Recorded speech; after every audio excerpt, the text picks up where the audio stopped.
किसी भी प्रोडक्ट की और सर्विस की, फिर हम डिसाइड कर सकें कि आगे कॉस्ट को कैसे प्लान करना है, कैसे उसे कंट्रोल करना है, कैसे उसे रिड्यूस करना है। और फिर फाइनली ये जो भी इंफॉर्मेशन होगी वो हम मैनेजमेंट को प्रोवाइड करते हैं ताकि वो इंपॉर्टेंट डिसीजंस ले सकें। क्योंकि देखो कॉस्ट अकाउंटेंट का काम तो यही है कि कॉस्ट को फाइंड करना और कॉस्ट को कैसे कम किए जा सकते हैं। लेकिन फाइनल डिसीजन कौन लेगा? फाइनल डिसीजन तो मैनेजर ही लेगा, है ना, मैनेजमेंट ही लेगी। तो कॉस्ट अकाउंटिंग पहले आती है और मैनेजमेंट अकाउंटिंग बाद में आती है। तो अब जो कॉस्ट रिडक्शन है वो कॉस्ट अकाउंटिंग के अंदर ही आने लग गई है। ठीक है, ये भी आप बात ध्यान में रखेंगे। तो अब हम कॉस्ट अकाउंटिंग की डेफिनेशन, क्योंकि वैसे तो देखो कम ही पूछी जाती है लेकिन फिर भी पता होना चाहिए।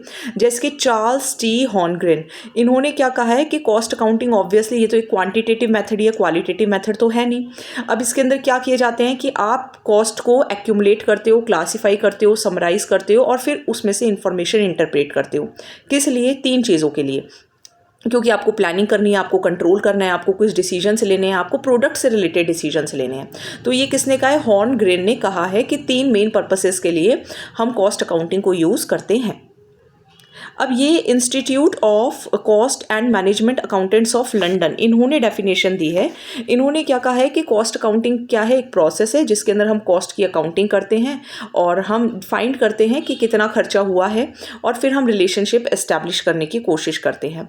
अगर हम एक वाइडर सेंस में बात करें तो हम क्या कर रहे हैं? एक स्टैटिकल डाटा प्रिपेयर कर रहे हैं और फिर हम कॉस्ट कंट्रोल मेथड्स को अप्लाई करेंगे और फिर हम देखेंगे कि कौन सी चीज़ प्रॉफिटेबल है, कौन सी चीज़ प्रॉफिटेबल नहीं है और उसके अकॉर्डिंग ही हम आगे चीज़ें करते हैं। अब मीन्स बेसिक एम यही है, कॉस्ट को एसरटेन करना और फिर देखना कि पहले के कंपैरिजन में कॉस्ट बढ़ी है या घटी है और फिर हम उसको किस तरीके से और बचत कर सकते हैं। तो ये इन्होंने कहा है institute of cost and management accountants of London ने।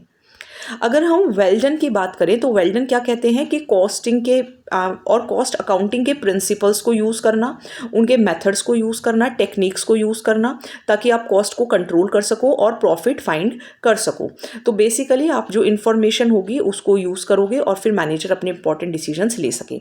अगर हम विल्मट की बात करें, ये विल्मट जो है वो थोड़े से छुप गए हैं, तो विल्मट ने ये कहा है कि कॉस्ट अकाउंटिंग क्या है? Analysing, recording, standard